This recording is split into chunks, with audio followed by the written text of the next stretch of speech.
मलका को इस मबूद बातल ने पहले कबूल हक से रोक रखा था, जिसकी वो अल्लाह के सिवा परस्तिश करती रही थी।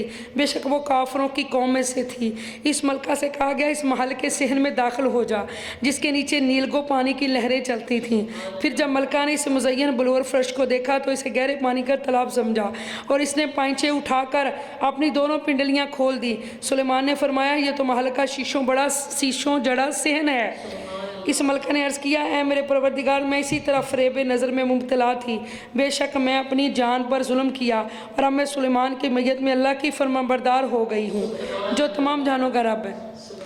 आपके सामने इस होटल में एक जगह है, वो वाली जगह जहाँ ऊपर शीशा है और नीचे, ठीक है, और ऐसे ही वो जो तख्त था, स्टेज था, ऐसे ही वहाँ पर भी ऊपर शीशा था। तो बंदे को लग रहा था कि शायद ये नीचे पानी है, तो पांचे ऊपर उठा लिए। तो उन्होंने कहा कि ये मतलब मैं तो इसको नहीं पहचान सकी, और ऐसे ही मैं बातिल अकीदे पे लगी हुई थी। और बेशक हमने कौम समूद के पास इनके कौमी भाई साले को पैगंबर बनाकर भेजा कि तुम लोग अल्लाह की इबादत करो। तो इस वक्त वो दो फ़िरके हो गए जो आपस में झगड़ते थे। साले ने फरमाया, मेरी कौम, तुम लोग भलाई यानी रहमत से पहले बुराई यानी अजाब में क्यों जल्दी चाहते हो? तुम अल्लाह से बख्शिश क्यों तलब नहीं करते ताकि तुम पर रहम किया जाए? वो कहने लगे, हमें तुमसे भी नहुसत पहुंची है और इन लोगों से भी जो तुम्हारे साथ हैं। साले ने फरमाया, तुम्हारी नहुसत का सबब अल्लाह के पास लिखा हुआ है, बल्कि तुम लोग फितने में मुब्तला किए गए हो। और नहुसत तो बिल्कुल होती है बुरे बंदों की, बुरे लोगों की, जो औरतें हालत जनाबत में फिरती रहती हैं, पाकी नहीं हासिल करती, तो नहुसत ही होती है, ठीक है ना। कुछ काम ऐसे होते जो लोग मतलब कुछ चीज़ें ऐसी होती हैं 40 दिन तक जो लोग अपने आप को साफ़ सुथरा नहीं रखते, तो नहुसत तो होती है। ऐसा बंदा जहाँ भी जिस घर में भी रहे, नहुसत तो होती है।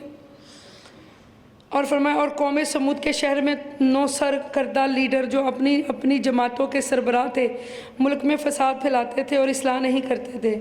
इन सरगनों ने कहा, तुम आपस में अल्लाह की कसम खाकर अहद करो कि हम ज़रूर रात को साले और इसकी घर वालों पर कातलाना हमला करेंगे। फिर इनके वारसों से कह देंगे कि हम इनकी हलाकत के मौके पर हाज़िर ही ना थे और बेशक हम सच्चे हैं।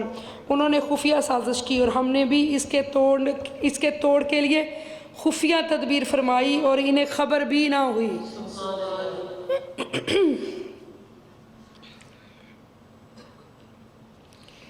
तो आप देखिए कि इनकी मकाराना साजिश का अंजाम कैसा हुआ।